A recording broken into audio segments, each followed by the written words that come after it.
Hi guys, welcome back to our channel Gaming Basics. In today's video, I will be teaching you guys how to show the team frames on your League of Legends. So at first, all you have to do is open your game to the right client.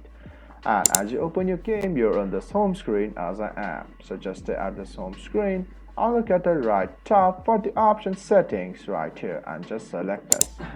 And as you view the setting page, again scroll this down and select this interface at first. And as you select the interface, just scroll down where you can see the option team frames right here. So all you have to do is just click on this option right here. And as you click it, press on done. Let me show you again.